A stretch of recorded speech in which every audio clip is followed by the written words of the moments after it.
আসসালামু আলাইকুম। এটিএন বাংলা সংবাদে সবাইকে স্বাগত জানাচ্ছি। আমি শান্তা ইসলাম। বাস্তবায়নের সুপারিশে স্বাক্ষর করা জুলাই সনদ পরিবর্তন করার মধ্য দিয়ে সরকার ও ঐকমত্য কমিশন বিশ্বাস ভঙ্গ ও প্রতারণা করেছে বলে অভিযোগ করেছেন বিএনপি মহাসচিব মির্জা ফখরুল ইসলাম আলমগীর। জাতীয় প্রেস ক্লাবে জেএসজি প্রতিষ্ঠাতা বার্ষিকী উপলক্ষে আলোচনা সভায় তিনি আরও বলেন, এর মধ্য দিয়ে অন্তর্বর্তী সরকার ও কমিশন দেশে নতুন রাজনৈতিক সংকট তৈরি করেছে।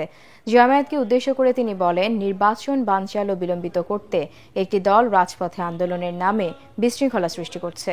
মহান মুক্তিযুদ্ধে বিরোধিতাকারী দলটি এখন জনমতের বিপক্ষে গিয়ে জাতীয় নির্বাচনের বিরোধিতা করছে বলেও অভিযোগ করেন বিএনপির মহাসচিব। মির্জা ফখরুল বলেন, জাতীয় নির্বাচনের আগে গণভোটের কোনো সুযোগ নেই। এ সময় নাগরিক ঐক্যের সভাপতি মাহমুদুর রহমান মান্না বলেন, জুলাই সনদ নিয়ে সংকট সৃষ্টি করা অন্তর্বর্তী সরকার সুষ্ঠু নিরপেক্ষ নির্বাচন করতে পারবে কিনা তা নিয়ে সংশয় দেখা দিয়েছে। আপনার বানচাল করার জন্য, সেই নির্বাচনকে বিলম্বিত করবার জন্য একটা মহল উঠে পড়ে গেছে।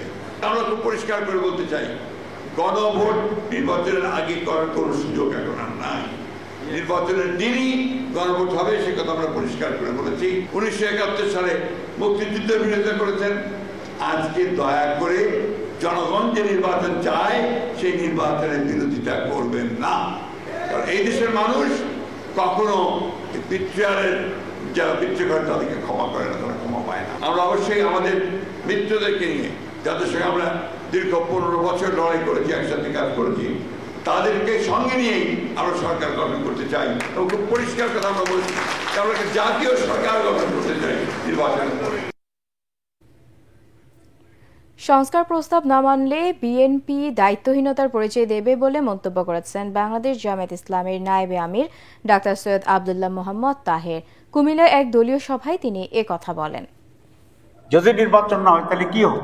তাহলে যারা ষড়যন্ত্র করছে, যারা ভারতে বসে আছে, যাদের বিরুদ্ধে আমরা রক্ত দিয়ে দেশ থেকে মুক্ত করেছি, তারাই তো আরেকটা সুযোগ পাবে। তো এই সকল আচরণে মনে হয় যে বিএনপি সংস্কারবিহীন যে বাংলাদেশ, সে বিগত সরকারের যে বাংলাদেশ, আওয়ামী লীগের যে বাংলাদেশ, মনে হয় যেন তারা আবার সেই জায়গায় ফিরে যেতে চাচ্ছে। এই সরকার যদি এই অন্যায় চাপের কাছে নথি স্বীকার করে এবং সরকারের সিদ্ধান্তকে যদি সরকার সরে যায়, তাহলে এটা পরিষ্কার হবে যে এই গভর্নমেন্ট আর নিরপেক্ষ নেই।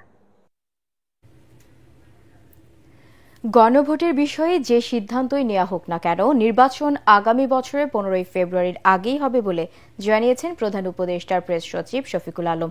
দুপুরে নোয়াখালী বিজ্ঞান ও প্রযুক্তি বিশ্ববিদ্যালয়ে জুলাই কন্যা ফাউন্ডেশন আয়োজিত এক অনুষ্ঠানে তিনি একথা জানান।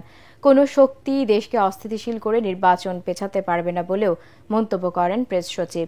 অনুষ্ঠানে নোয়াখালী বিজ্ঞান ও প্রযুক্তি বিশ্ববিদ্যালয়ের উপাচার্য প্রফেসর ডক্টর মোহাম্মদ ইসমাইল সহ বিশিষ্টজনেরা উপস্থিত ছিলেন।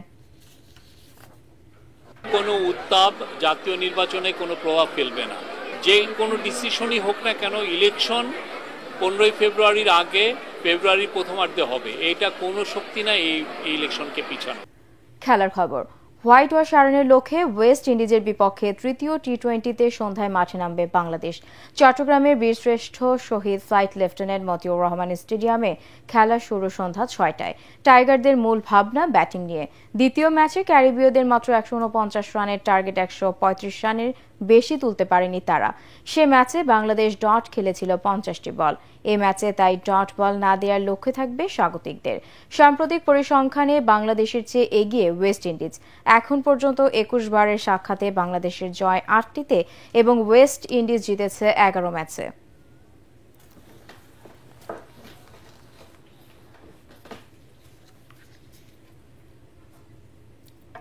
দর্শক, পরবর্তী সংবাদ দেখার আমন্ত্রণ জানিয়ে এখনকার মতো শেষ করছি। এটিএন বাংলা সংবাদ ইউটিউবে দেখতে ব্রাউজ করুন youtube/ATN Bangla News। ধন্যবাদ।